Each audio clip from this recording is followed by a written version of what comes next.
En esta declaración trato de explicar los motivos por los cuales rehuyo las ancianas vidrieras de las oscuras, siniestras iglesias.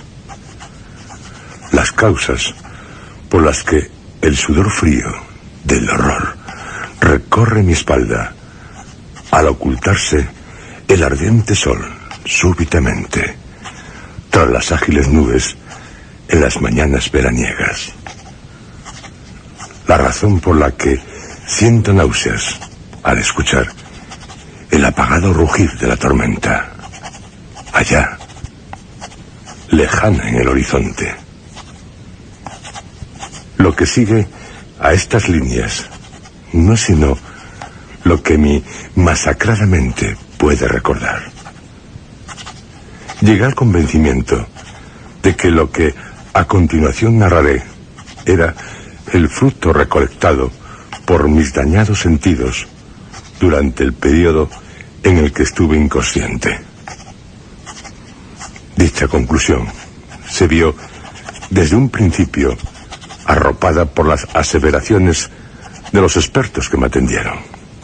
Aseguraban que las pesadillas que desde aquel instante me asolan noche tras noche no eran sino la consecuencia directa de las distintas lesiones que padecí en el nefasto accidente de aquella blasfema noche, a la puerta de la muerte cerebral.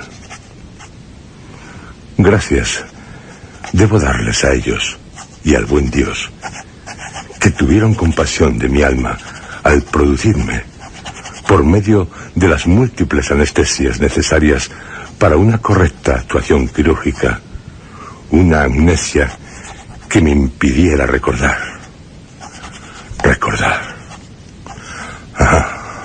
Pero en los sueños mi mente ahondó en el camino de la verdad. Lo hizo lentamente, sin llegar nunca a capturarla, y, Dios del cielo, fueron momentos de espanto. Es esta verdad tan horrenda la que me impide comportarme correctamente ante determinados estímulos como los descritos arriba. Verdad que se me revela ahora, en esta noche de locura voraz, aquí, en mi escritorio, al abrir el correo. Hacia mediados del mes de mayo del año 1900 tantos, concluí mis estudios secundarios. Mi padre deseaba que ingresara en la universidad. Finalmente, me matriculé en la Facultad de Ciencias Físicas de una universidad.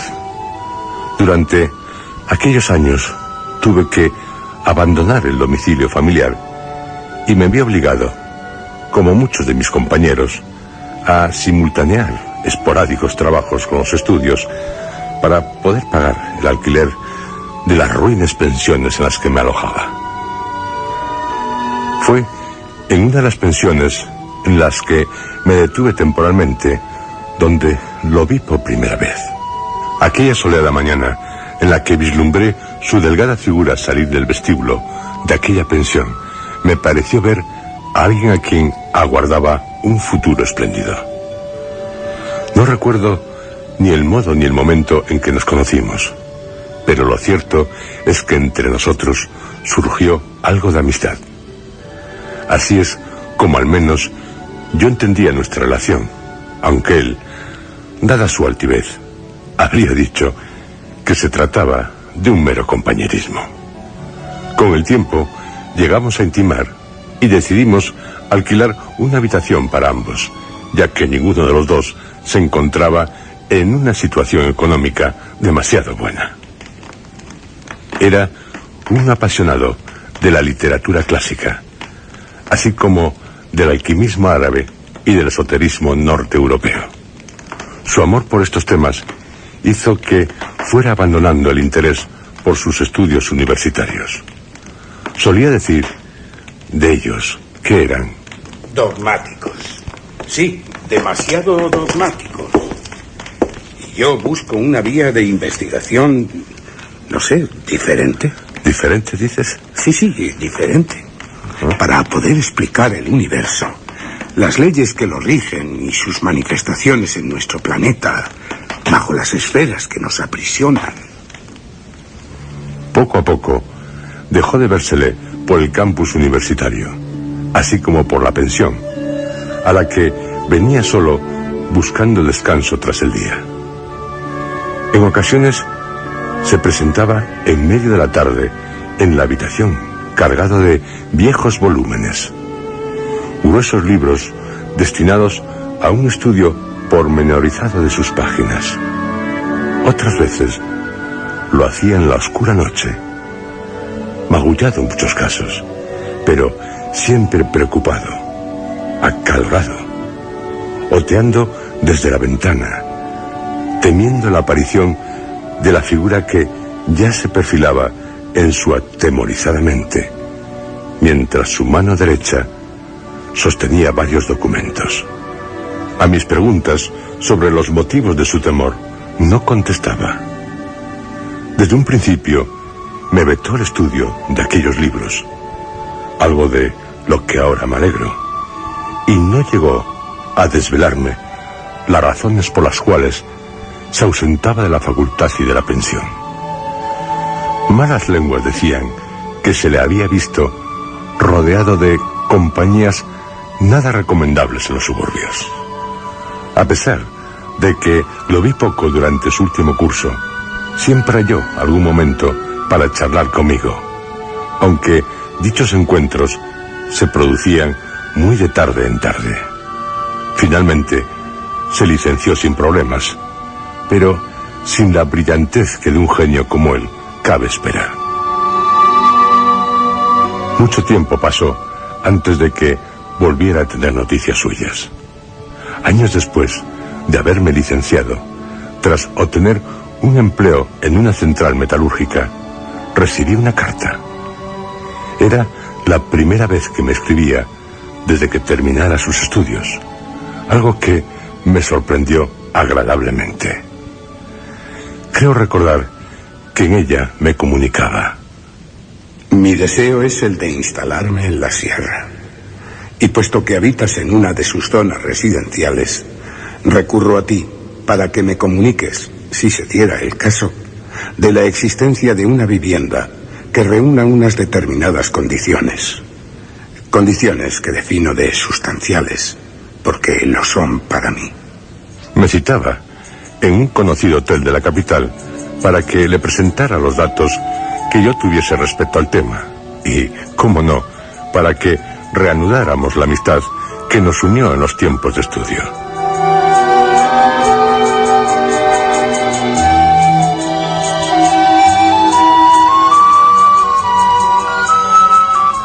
Mi encuentro con él, tras tanto tiempo, fue sumamente jovial. Hablamos de muchas cosas, aunque se mostró reacio a contarme qué había sido de su vida tras la universidad.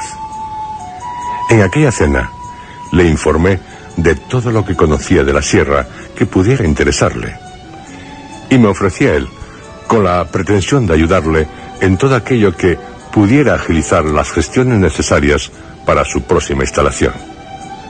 Próxima era esta, dado que lo que venía buscando abundaba en este territorio, como él ya sabía. Visitamos juntos varias de las propiedades a la venta que reunían las características que deseaba. No la meditó demasiado, pues se enamoró, al poco de contemplarla, de una pequeña villa en la cumbre de un cerro, rodeado de espesísima vegetación.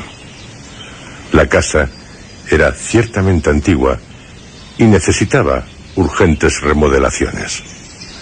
Aparte de este costo suplementario, sin duda elevado, se daban cita otros incómodos condicionantes que hacían que la casa fuera, desde un punto de vista racional, desaconsejable. Así, por ejemplo, carecía de una preinstalación de calefacción, de teléfono, y su disposición geométrica en el terreno generaba discordias entre los municipios circundantes en torno a qué ayuntamiento correspondía la contribución. Además, La comunicación de la finca con la carretera más cercana consistía en un lodazal que pasaba por ser un camino en los meses de verano. Una vez tramitada la compra, me encomendó que vigilase la casa, pues estaría ausente una temporada, durante la cual reuniría el dinero necesario para llevar a cabo todas las reformas que tenía planeadas, que no eran más que las justas. No aceptó de ningún modo el que yo le prestase una cantidad inicial, así como se mostró siempre contrario a pedir un crédito bancario. No me explicó en ningún momento el motivo por el cual se negaba rotundamente a seguir mis sugerencias, y yo, por mi parte, dejé de insistir. Estuvo fuera varios meses, durante los cuales no recibí ninguna comunicación procedente de su persona. Visité en varias ocasiones la villa. Lo cierto es que, a pesar de que se encontraba con un aspecto sumamente lastimoso, la casa tenía un encanto especial. La atracción de las antigüedades, el recuerdo del pasado, el sabor del aire que conservan las estancias arcaicas, un sabor amargo. Había algo en aquel lugar que invitaba a contemplarlo. Durante aquellas visitas, a pesar de lo incómodo que resultaban los viajes, disfrutaba de la exploración de los bosques cercanos, de los paseos por sus montes, de ese aire especial, cargado de humedad, y cerca de sus muros, de amargura.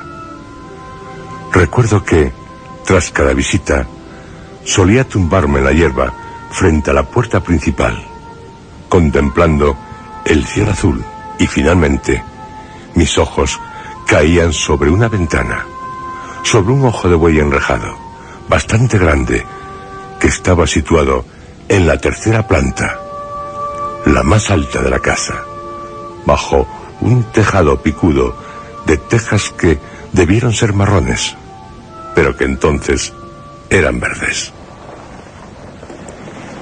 Una mañana, el desasosiego se apoderó de mí.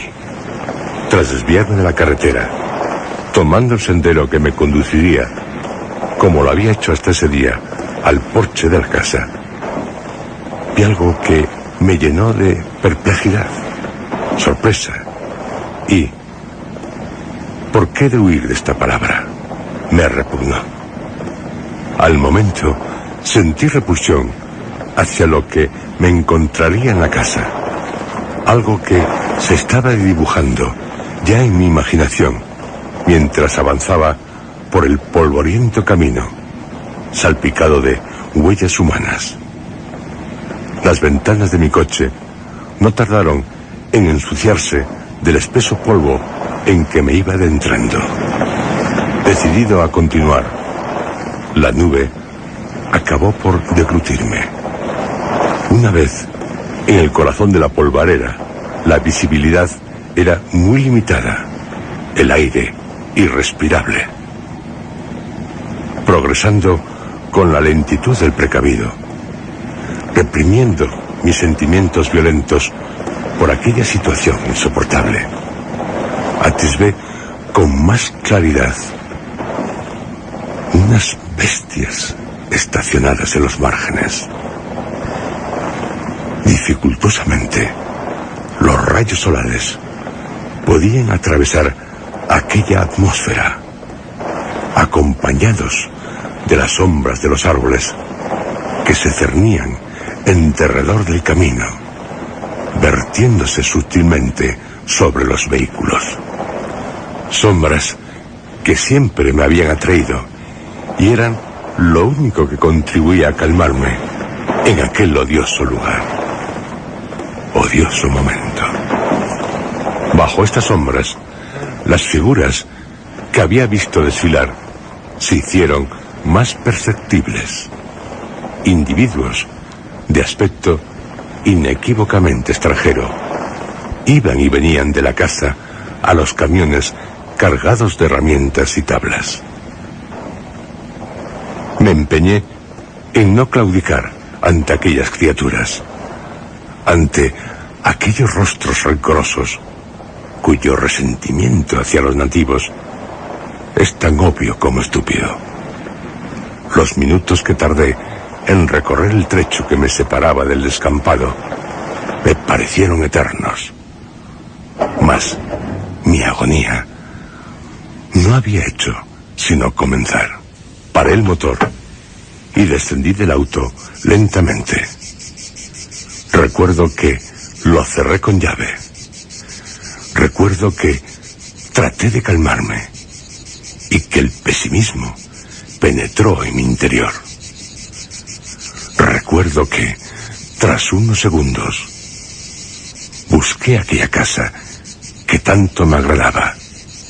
Y lo cierto es que creí ver las tejas verdes, la ventana enrejada, redonda, perfecta, pero ante mí solo se encontraba una marabunta humana que desfilaba torpemente, con ritmo caótico, y tras ellos la polvareda que generaban.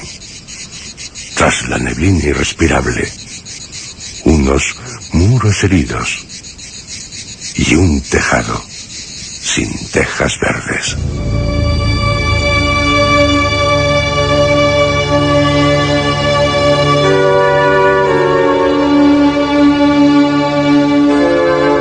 Varias semanas estuvo ausente. Antes de mi marcha, he de indicar que le visité regularmente tras la remodelación. Fue en esas visitas donde empecé a percibir claramente que me ocultaba muchas cosas. Insistía en que se encontraba muy ocupado, mas nunca me comentó a qué se dedicaba exactamente. Su estudio era una farsa, ya que los libros que reposaban en los estantes no eran más que insulsos documentos. Él debía tener un estudio secreto, que yo imaginaba estaría ubicado en la Guardilla, donde se halla el Ojo de Buey. Solíamos terminar dialogando sobre la extensión del universo, su verdadera naturaleza, el carácter de la materia, temas sobre lo que es tan fácil divagar. Durante aquellas conversaciones yo me alineaba en la defensa de las teorías establecidas, mientras que él prefería situarse fuera de las corrientes mayoritarias, citando científicos asiáticos y rusos sin voz en el concierto mundial. Einstein decía a menudo que su falta de avidez por obtener respuesta a los misterios que nos planteamos eran la causa de que sus descubrimientos se hubiesen limitado a rascar la cáscara de la verdad. A mi vuelta, encontré en el correo varias cartas, así como mensajes telefónicos en los que me apremiaba a visitarlo inmediatamente. Mi primera reacción fue de asombro e incredulidad. Jamás, hasta ese momento, me había citado de la manera tan brusca como figuraban aquellas letras garabateadas de forma tan desagradable. Entonces, no admití imaginarlo, pero la naturaleza de mis reacciones era de una profunda repugnancia ante los obscenos papeles que sostenía. Papeles estos, cuyo recuerdo de leve contacto con las yemas de los dedos, aún ahora me horroriza y desagrada, a pesar de la distancia en el tiempo. El tiempo. Pero, desafortunadamente, no solo detesto mis dedos desde aquella noche. Ante aquella insistencia subrayada, temí por su salud, pensamiento que se vio auspiciado por la extraña caligrafía aún reconocible como suya, pero evidentemente deteriorada, que me inducía a imaginarle sumamente enfermo, física y psíquicamente. Rebuscando entre aquel amasijo de palabras desordenadas, no encontré ninguna nota referente a su estado, ni el motivo por el que debía visitarlo con tanta urgencia. Con algo de temor, pero sobre todo con preocupación, me dirigí raudo hacia él y, sin saberlo, hacia mi destrucción. Hasta este punto, la relación de hechos, doy fe de ello, es veraz. De lo que a continuación describo, no puedo decir lo mismo. Llego a una parte de esta declaración en la que debo ser sumamente cuidadoso, pues me encuentro, al rememorar los ignominiosos acontecimientos, como un funámbulo ante el abismo de la negra locura. Puedo oírla rugir, llamándome con su voz chirriante, imponiéndome que me sumerja en ella. Conducía rápidamente hacia la boca. Durante el trayecto se me ocurrió que tal vez debería haber tratado de contactar con él por el hilo telefónico. De nada servía ya este pensamiento, pues mientras le daba vueltas a esta y a otras impresiones que me suscitaban aquel cúmulo de mensajes, me desviaba ya de la carretera principal para tomar el viejo camino que me conduciría directamente a él. La casa se dibujó, como siempre, con un punto claro en la tercera planta, rodeada por aquel espeso bosque que me asustó de una manera brutal cuando apareció ante mis ojos. Detuve el coche a unos 50 metros del porche principal. Apagué el motor y las luces, y allí me quedé, inmóvil, tratando de que aquello que tenía delante no me reconociese entre las sombras de la noche, que avanzaban lenta y sinuosamente por el claro en el que me encontraba. Me quité la chaqueta. El disco rojo aún se hallaba sobre la bóveda celeste, recortado diabólicamente por las copas de los pinos que parecían aullar al viento racheado inconfesables sacrilegios. No sabía entonces la causa de mis extrañas percepciones, pues, al igual que anteriormente, me pareció sufrir aversión hacia aquella correspondencia. Creía sentir lo mismo por lo que me rodeaba en aquel claro, y presentía que la fuente de aquella repugnancia era precisamente la casa, con aquel punto luminoso que yo sabía con qué se correspondía. Durante unos instantes, estos pensamientos galoparon en mi mente. Hice un esfuerzo por tranquilizarme y apartar esas estúpidas ideas de mí. Me reí de mis propios temores y busqué la causa de lo que me ocurría. No tardé demasiado en justificar insulsamente todo aquello en el cansancio acumulado y en el temor por mi querido amigo. Decidí comprobar si me había tranquilizado tomándome el pulso. Mi corazón latía algo más despacio. Respiré hondo y bajé del vehículo, cerrándolo tras de mí. Caminé hacia la puerta principal, pero con la cabeza gacha, pues no me atrevía a levantar la vista.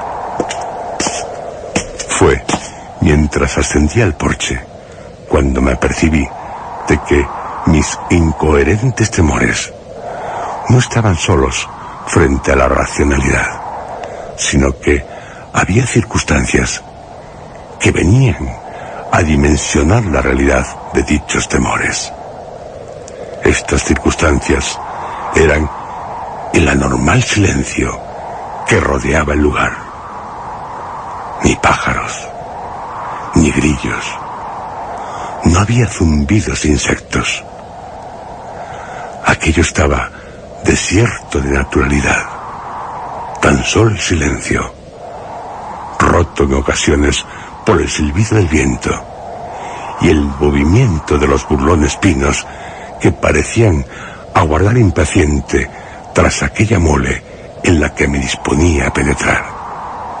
Pero lo que más me inquietaba era la humedad exterior, que, en aquel momento infernal, caí en ello. Me había venido molestando desde que tomé el camino de tierra, sino antes, y que había ido aumentando según me acercaba a la casa. No había reparado en ella, como tampoco lo había hecho en el silencio hasta aquel instante, cuando solo unos pasos me separaban de la puerta. Era como si la casa exhalara vapores del exterior. Recordé cómo en el coche había realizado una acción a la que no había prestado atención, pero que ahora, en aquel instante, venía a ratificar que aquella atmósfera agobiante existía realmente. Esto sucedió en pocos segundos. Los razonamientos llegaron en tropel con fuertes latidos de mi corazón. Latidos que me golpearon con mayor vigor que los anteriores. Latidos que, me pareció, me herían el pecho.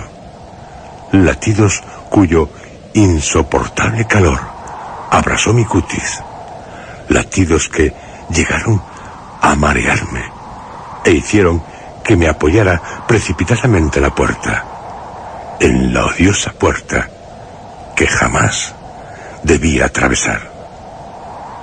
Nervioso como nunca y tremendamente asustado, decidí tomarme algo de tiempo.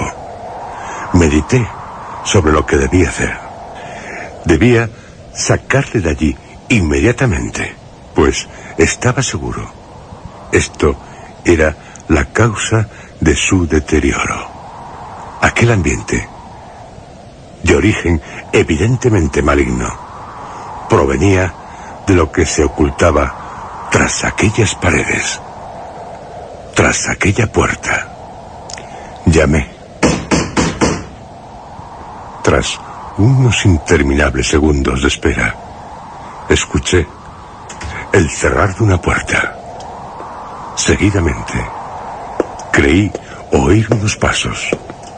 Su sonido me llegaba amortiguado. Los pasos se detuvieron. Después del descorrer de un cerrojo, vino el chirrido de las bisagras sin engrasar.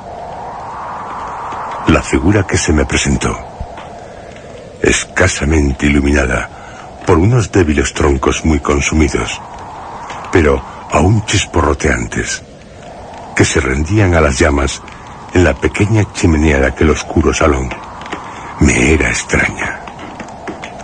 El silencio, insoportable. Sí, el ser que había al otro lado de la abertura era él, con su voz visiblemente cambiada, pero reconocible.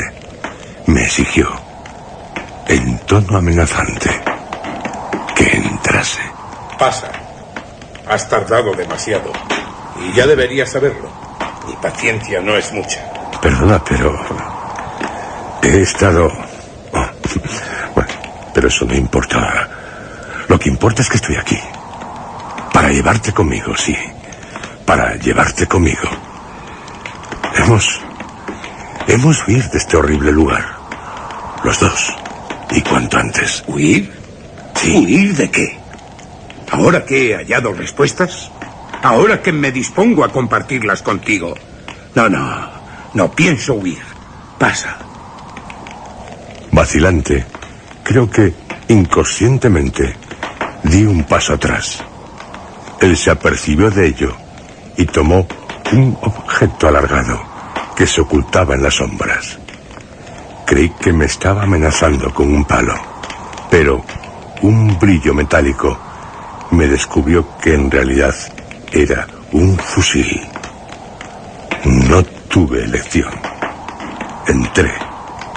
Decididamente, su estado era peor de lo que me había figurado. Debía actuar con cautela.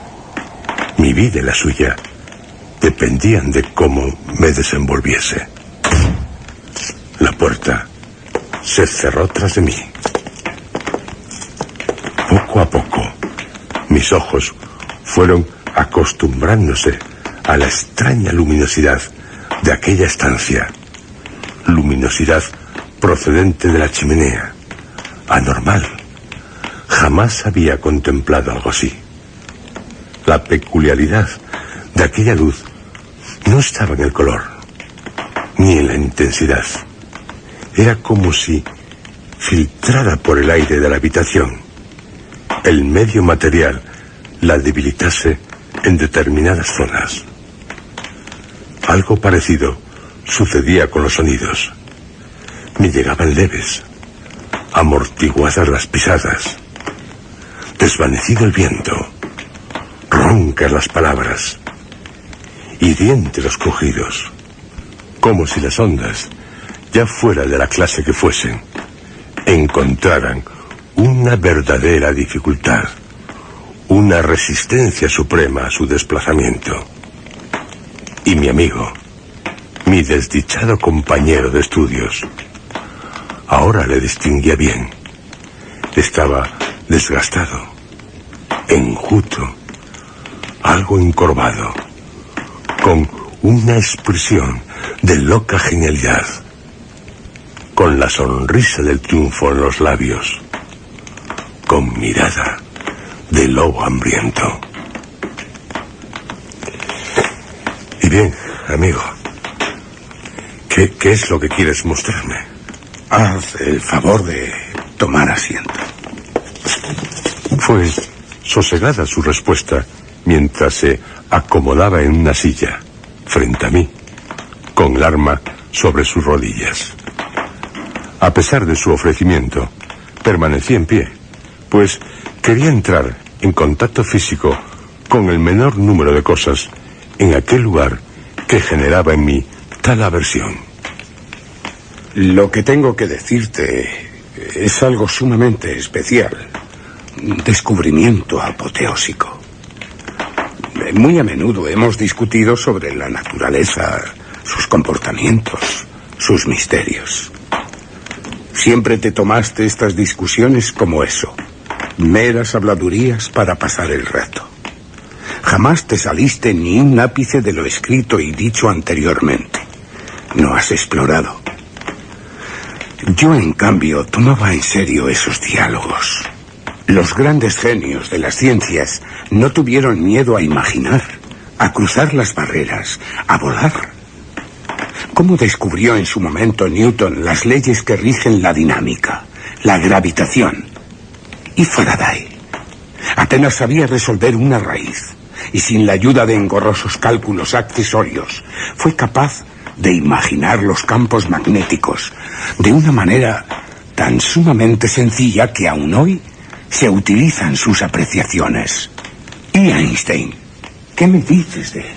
Mientras seguía divagando en la locura, yo iba acercándome a él lentamente, sin pausa, con mucha precaución. Ya estaba casi a mi alcance. Tan solo unos segundos más y le arrebataría, le quitaría aquel arma. Aquello no resultaría muy difícil. Él estaba muy débil, apenas sin fuerzas, y mi posición, elevada respecto a la suya, me concedía una disposición favorable en la batalla que libraríamos, batalla de la que yo saldría vencedor. Me lo llevaría de allí a la fuerza, lo curaría yo mismo si era necesario, y haría demoler aquel infausto lugar. Sí, yo lo curaría a mi pobre amigo. Todo aquello pasó por mi mente en aquel instante, mientras escuchaba el ronroneo apagado de sus incoherentes palabras. Supongo que en mi rostro debió dibujarse una sonrisa de incredulidad, cuando, de pronto, interrumpió su vanidosa locución. Me miró. Dios santo, qué mirada. Solo el rencor anidaba en aquella expresión. ¿No me crees? Sí. No me crees. ¿Me tomas por un loco? Me mira de los pies a cabeza y alza el arma. Así que, según tú... Oh, no, amigo. Yo no creo que estés... Te has acercado demasiado. Será mejor que te alejes un poco, si no quieres resultar herido. Como verás, tengo el dedo en el gatillo y te estoy encañonando. Maldije mi suerte. Todo lo había echado a perder por un estúpido fallo. Sudaba intensamente. Me hice atrás. Escucha atentamente lo que te tengo que decir y no te muevas. Cuán engañados estamos. Cuán torpes hemos sido. Tú, yo, en fin, todos. Todos los que creemos saber. Todos los que ansiamos conocer. A veces, muy de tarde en tarde, aparecen mentes iluminadas capaces de ver más allá. Y dime, querido, ¿cómo fueron tratadas esas mentes por sus contemporáneos? A esos afortunados se los trató igual, del mismo modo que tú me tratas a mí.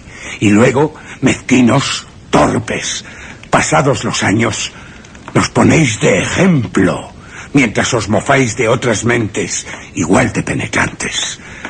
Es algo que no se puede cambiar. ¿Cuántas veces hemos discutido tú y yo sobre la materia y la energía? ¿Qué se considera la materia-energía concentrada? No lo voy a negar. Es una apreciación muy seria y veraz. Pero la materia no es solo eso. Ni la energía es lo que hasta ahora se cree. Hasta este punto, nuestros conocimientos son mínimos, aunque certeros. Pero al querer avanzar, nos encontramos con nuevos dilemas que pretendemos resolver mediante insulsos argumentos. ¿Qué es la antimateria? En 1956, al bombardear el cobre con protones en el Bevatron de Berkeley, se descubrió el antiprotón, una partícula de masa igual al protón, pero con carga negativa. Después se descubrió el antineutrón. Y tras tales descubrimientos, ¿qué?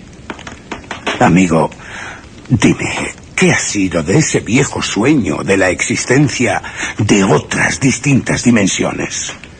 Que la materia y la energía, ambas juntas, son constantes es constatable, aquí y en cualquier lugar, incluso en esas ideales dimensiones. ¿Ves lo que te quiero decir? ¿Entiendes lo que te estoy diciendo? Maldito idiota. ¿Es que no ves? Lo que aquí es materia, al otro lado es la antimateria, y la energía funciona como una red que la separa. Tan solo mediante la energía, rompiendo la red, se puede obtener de la antimateria materia y viceversa. ¿Lo entiendes ahora? Me miraba encolerizado, ofendido. No debía disgustarle más. Un ataque de locura como el que sufría podía desembocar en algo trágico. De modo que tomé aire y refrené mis nervios. Esa es mi postura. Dime, ¿qué piensas? Sí, amigo. Creo que puedes tener razón. Es una idea compleja, pero será necesario que la estudiemos más a fondo. Juntos, si lo deseas. Pero no aquí, ni ahora. Maldito sea, sigue sin entenderlo. Sigue sin creerme. Me ves como un loco. No. Te ríes de mí y piensas que no me doy cuenta. Sosteniendo el arma con la mano, apuntándome torpemente, sacó una enorme llave del bolsillo de su chaqueta, con la que abrió una puerta que daba a una vieja escalera de madera. Me hizo un gesto con el fusil. Entra y sube. Al final de la escalera había una puerta que estaba entornada. Por el hueco de esta se filtraba una luz tan extraña como la que habitaba en la chimenea, pero más clara. Según ascendíamos, la humedad se hacía más y más pegajosa. Los pasos se me hacían más inaudibles, mientras de arriba me llegaba el apagado sonido de un martilleo y la extraña sensación de repulsión se acrecentaba aún más, crispándome los nervios. A mi espalda sentía el frío contacto de los cañones. La habitación a la que desembocamos estaba prácticamente vacía. Tan solo un sillón, una mesa de estudio, una estantería repleta de viejos volúmenes muy ojeados, una lámpara encendida, una ventana redonda enrejada y una especie de máquina bastante grande, aborrecible, en el centro de la estancia, que emitía unos sonidos mecánicos. La repulsión era extrema. Tuve que hacer un sobreesfuerzo para no salir huyendo. Quería salir de mí mismo. ¿Ves esos papeles? ¿Los que están sobre la mesa? Sí, pero... Estúdialos. Cuando lo hayas hecho me creerás. Me darás la razón. Y comprenderás.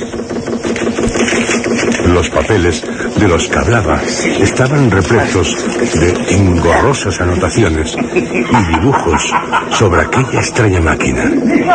Los trazos eran horribles y la letra caótica. Al verlo, creí estar asistiendo a una orgía entre criaturas diabólicas, extraterrenas. Aquello era más de lo que mi desgastados nervios podían soportar. Mi corazón galopaba, mis manos temblorosas eran incapaces de sostener los papeles que se me escurrían igual que arena de playa. Como una liebre suplicante mira al cazador que la ha herido de muerte, debí mirar yo a aquel ser que se reía estridentemente. La victoria era suya. Victoria que se desparramaba por sus carcajadas, por unas carcajadas horribles. Su cuello comenzó a hincharse según cesaba de reír, y el horror irrumpía en su rostro. Todo él estaba soportando una presión que le empujaba desde el interior. Violentamente, del cuello escapó una especie de oscuro látigo viscoso, desgarrando primero los músculos, luego la piel. Caía al suelo. Él comenzó a chillar desesperadamente, mientras de otras partes de su cuerpo escapaban más brazos cilíndricos, viscosos y negros. En poco tiempo quedó reducido a un nudo de tentáculos que lo envolvían y giraban unos sobre otros, mirándole atónito desde el suelo, con ojos vidriosos. Noté como si algo latiera bajo los cimientos.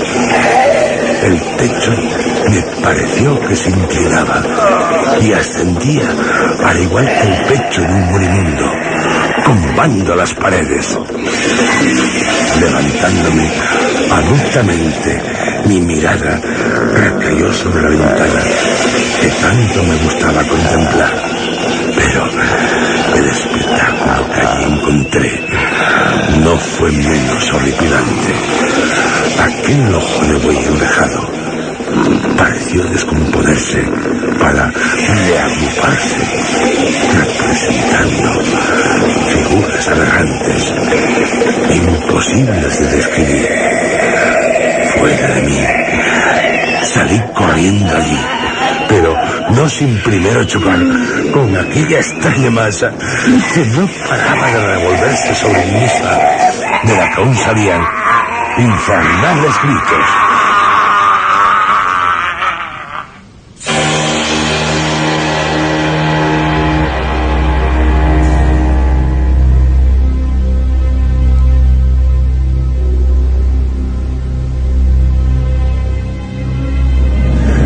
En cuanto a cómo escapé y llegué a la carretera, no guardo ningún recuerdo de ello.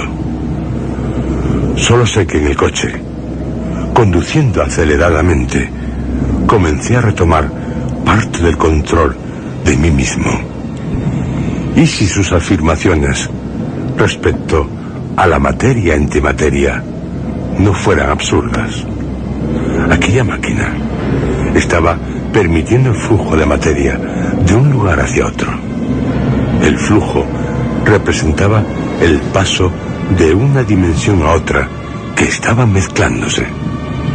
Las emanaciones de esta no eran sino el fundir de una materia sobre la otra. Fundir que se iría extendiendo. Dios, qué horror. Aquella máquina, aquel artilugio infernal, era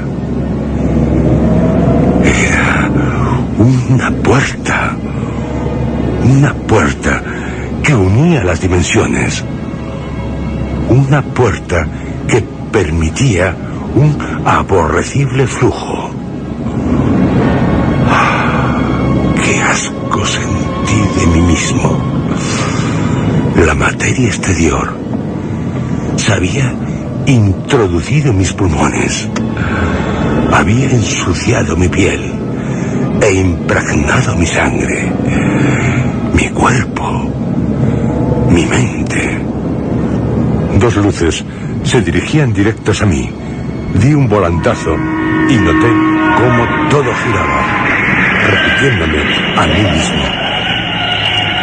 Una puerta. Una puerta. La puerta.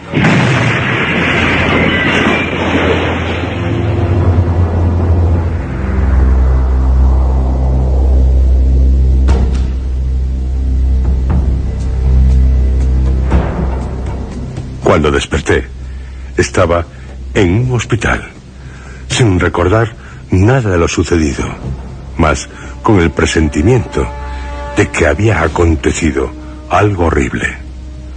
Poco a poco, llegaron los recuerdos, lentos pero terriblemente. Sentí que necesitaba una confirmación de lo que creía conocer. Dado el alta, tras pasar una temporada con mis padres, volví a casa. Hoy mismo abrí la correspondencia, algo que he evitado durante todo este tiempo. Puede que lo hiciera inconsciente, puede que conscientemente. Lo cierto es que allí estaba lo que temía hallar. En parte, ha sido para mí un alivio horrible la confirmación de mis temores. Sí, entre el montón de cartas había una escrita por él.